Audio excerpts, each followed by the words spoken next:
It was week 2 of CAF Supergroup action last weekend. Some blowouts, some surprises, all the action coming up in just a moment. This is CAF TV. Hey folks, Alex Bastiavanski here, bringing you all the latest from the Canadian Academy of Football. Tons of highlights for you this week. Also, Kevin DeSerpa, the head of Ginga Academy, is going to join me in studio, along with his new goalkeeper coach, former Scottish League pro, Luke Bernstingle.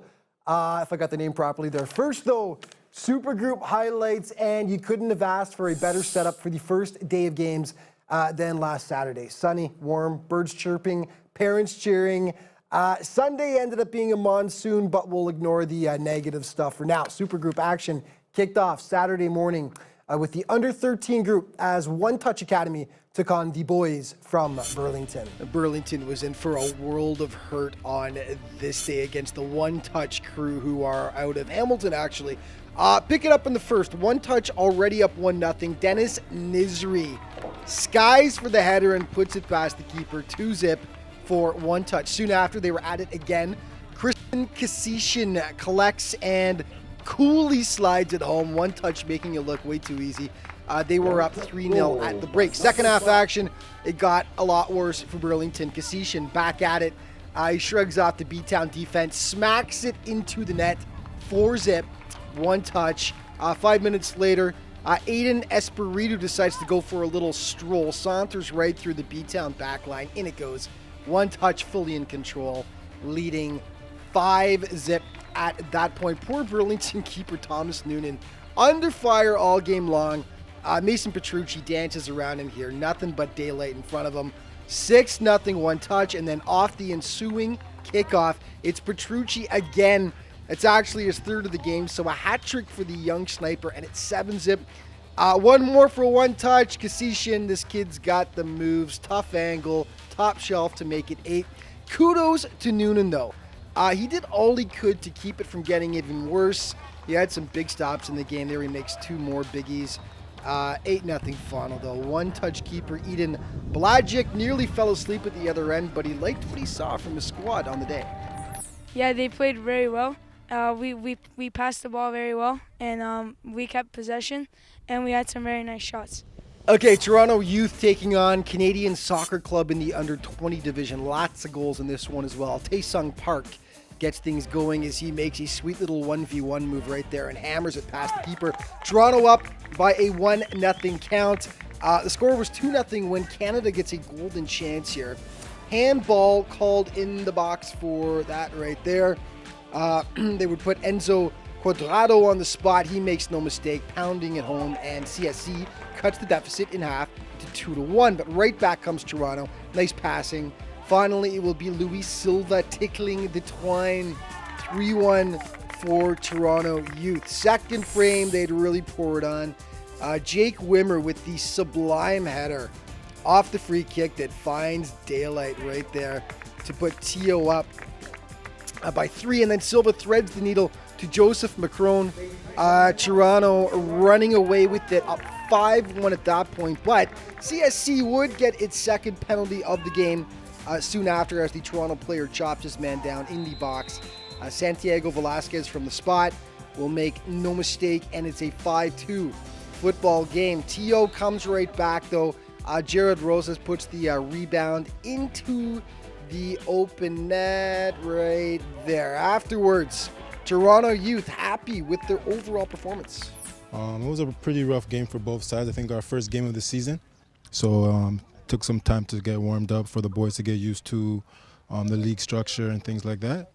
But it slowly got going, and it was a good game for both sides. Okay, the KW boys, Ginga, taking on Brampton United in under-13 action. Pick it up in the second half, scoreless to this point. Nicholas Linares puts home the corner kick, and it's 1-0 for Ginga. But then Brampton's Joseph Boakier, I hope I said that right, sorry if I didn't, scores one of the goals of the week. Gorgeous shot, all knotted up at 1 apiece. And then late in the half, Andy Lamontagne just turns on the Jets here, and he will go top shelf, and City lead 2-1, and then they would ice it. Nice passing here. Lamontagne, the mountain man, takes the feed off the wing and makes it a 3-1 final. Ginga coach Kevin DeSerpa, though, philosophical after the game. What we have to do now is just recuperate and keep working hard, and that's it. You know, winning and losing, everybody wants to win, but you must lose because one team has to come out as the loser. But you know, the kids fought hard, the other team fought hard, and that's what we're here for, is to have good experiences with games, winning or losing. It's always the best to win, of course, but some team has to lose, and today that was us.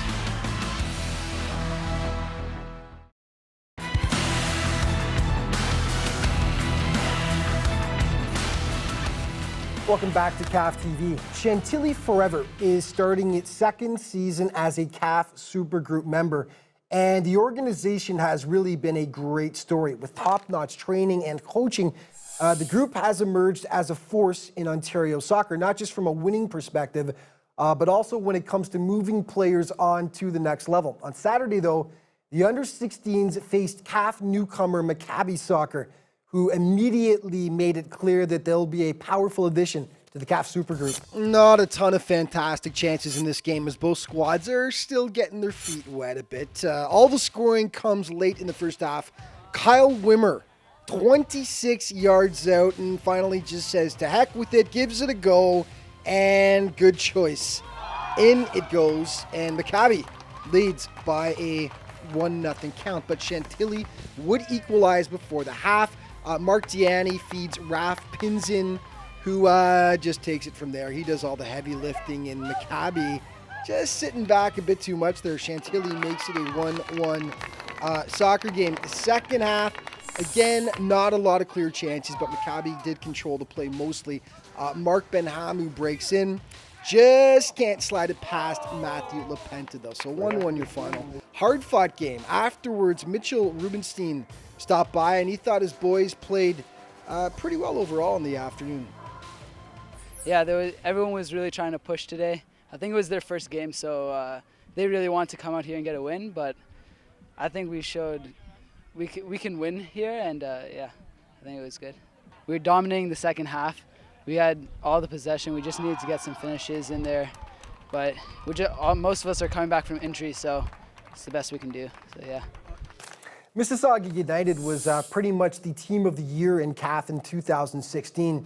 In their inaugural Supergroup season, United ran the table in the under-16 group, going undefeated and obviously capturing the title in the process. But they didn't stop there. In their end-of-season exhibition against TFC Academy, United dropped the Reds by a 3-1 count. So expectations are high for Mississauga as this season kicks off. And they've got teams in 2 different divisions this year.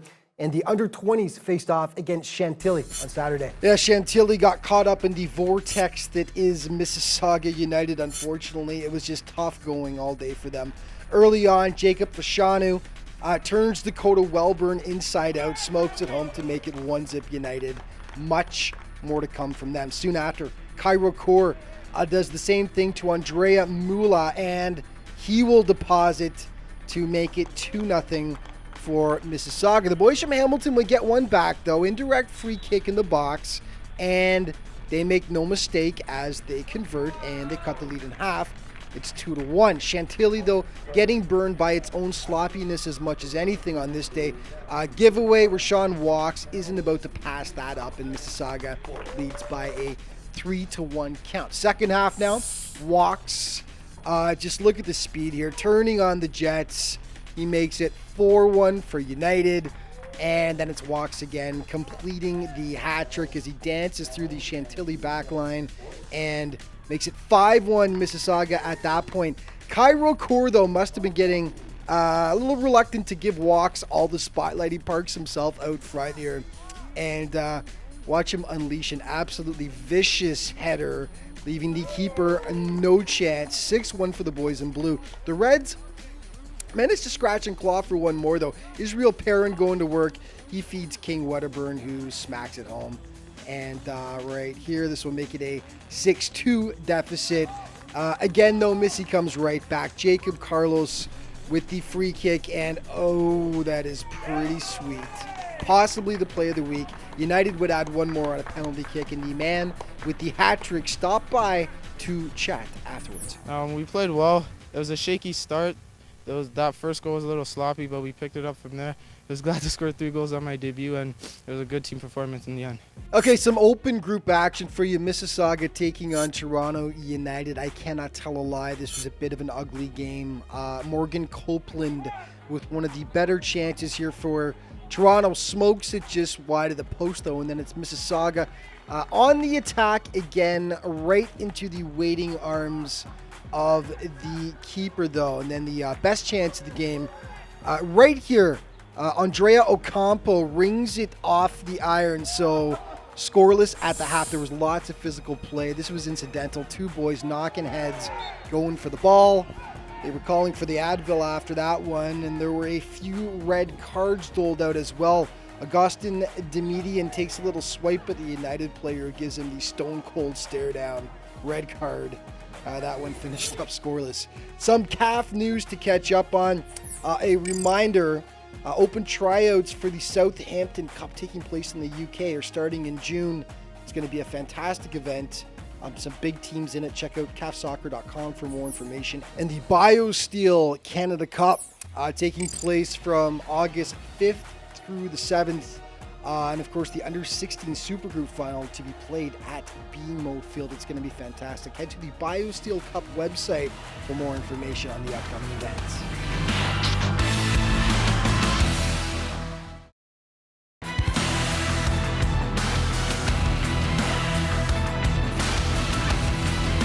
Welcome back to CAF Television. Alex Bastivansky here in the studio, joined by the boys from Ginga. Back in the studio again. Kevin DeSerpa, the owner of Ginga Academy, and the new goalkeeper coach, who is, let me get the last name right, it's Bernstinger, right? Yeah, that's correct. I got it right. Luke Bernstinger. I just want to point out one thing really quick here. Kevin and I are not that short. Luke is 6'4". It kind of helps as a former goalie, I'm sure, but just a bit tall. Just a bit. But boys, welcome to the studio. Thanks for having us. First and foremost, let's just break down the essentials of, well, first of all, what exactly Ginga is, because the name is interesting enough. Yeah. Tell us about Ginga, where it came from, and how it got started. Well, Ginga is a name that I took from the Brazilian language, and it means movement and body sway and sneakiness. And I want to relay that to the type of players that we train at the academy. And I started Ginga Academy because I knew that I could come back and teach kids something. I could coach them, I could educate them, and in the end I could give them tremendous opportunities that weren't available for me when I was their age. And Luke is the new goalkeeper coach. Yeah. And tell us about yourself. You're a former professional yourself. Yeah, that's correct. With quite the background, an Oakville boy, born and raised, and then over in Europe for a bit. I'm talking here. I'm not even letting him explain. So explain. Tell us about your background. Yeah, no, I am an Oakville boy and grew up playing with Oakville Soccer Club, and then moved on to TFC Academy, and then got the chance to go play abroad in Scotland with a few teams. And then now I've been back. A former colleague of us both got in touch with me and said, Kevin's looking for a goalkeeper coach, and Kevin and I got in touch, and it's just been clicking. We have all the same ideas and same mentality, so it's perfect. Well, you guys have had a lot of success in your time over the last few years, and you've started sending some players over to the next level, whether it be over to Europe, whether it to be just up to the next level in general. We were going to talk about a couple of them. Yeah. We were going to talk about Noah and it's Nimic, right? Yes. Noah Nimic. Noah had to correct me a few times last year on the proper pronunciation. Yeah. Fernando Estrada being another. Mm-hmm. But these are two guys who we've had the pleasure of filming over the last couple of seasons in CAF. Scored some of the best goals we've seen. Talk about what they're doing right now. They're both training right now with me and preparing for the next stage. I sent them to Penafiel, one of my former clubs that I was playing at, and Noah was there for 3 weeks, and Fernando was there for 2 weeks. Both of them great feedback. The club wants them there for the next season, so we're just going through that to see how that's going to go through. Everything looks very positive. Fernando's a little bit older, so it's a little bit easier, but both of them are in the same situations where Penafiel in Portugal wants them both to come back. Fantastic. So as a guy who was in Europe yourself, of course, you're a former professional playing in Europe. Yes. You came back from Scotland. Yeah. Ginga and what they offer and what you've seen. I mean, are you excited from what you've seen so far? Yeah. Is he putting them through the necessary steps that they're going to need to be successful when they go to that next level and possibly over to Europe? Yeah, completely. Like I said, when I first came in, like it just clicked. We had the same ideas. You know, it was very professional. The kids all want to pursue something abroad, and that's what we're preparing them for, and that's what Kevin's been preparing them for. And it's just going to be continuing that motion. I'm really happy with where it's going. Right. From what you've seen so far this year, what just finished second week of play. Yeah. Are you happy from what you've seen so far from your teams? You mentioned a couple of tough losses, but of course, as you mentioned, it's more than just the wins and the losses, right? So Of course. It goes back to why we're in CAF. We are in CAF because in my region, KW, the competition is not very strong for our academies, for our academy. And so I've joined CAF in the GTA, where there's much more competition, much more exposure. There's TFC right there, right beside our games, right beside our field. So giving that exposure to the kids is a bonus, actually, to be honest.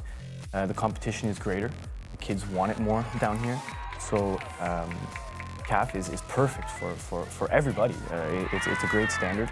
It also sets a platform for where kids can learn, can compete, can be challenged. And also CAF offers many different opportunities, like the trips and the CAF United going to Dubai. You know, these are unbelievable opportunities for kids. So CAF is doing a great job, and that's why we're in here.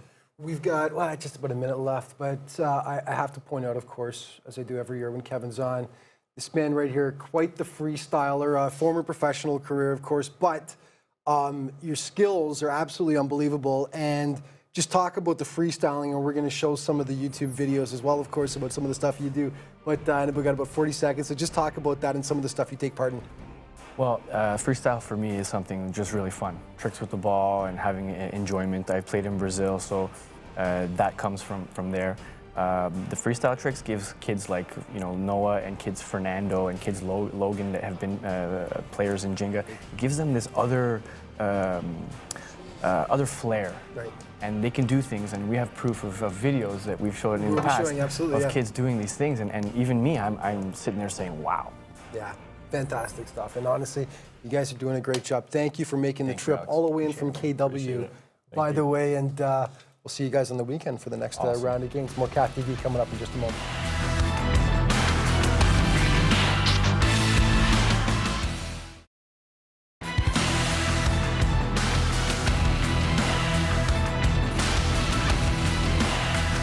Welcome back to CAF TV. The name Toronto, Croatia is synonymous with soccer success in this country.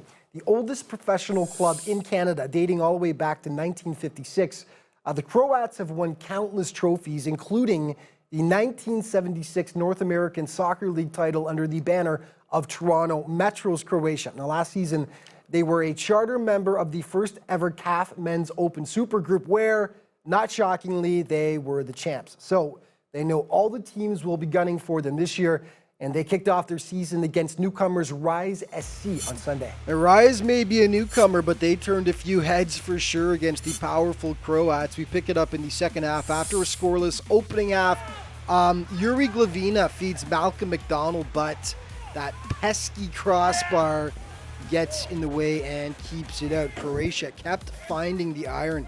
Glavina spins, hammers a beauty, but once again it finds the post. This time, though, Mateo Belsic right there to pounce on the rebound, and Toronto leads 1-0, but Rise gets it right back. Corner kick, beautiful header to knot it up at one apiece, and then soon after, again off a corner, Sage Reed puts head to ball, and it's Rise up 2-1, and then Thomas Sisko will get dropped inside the box. Reed goes to the line, and Cooley deposits to make it 3-1. That was the final score.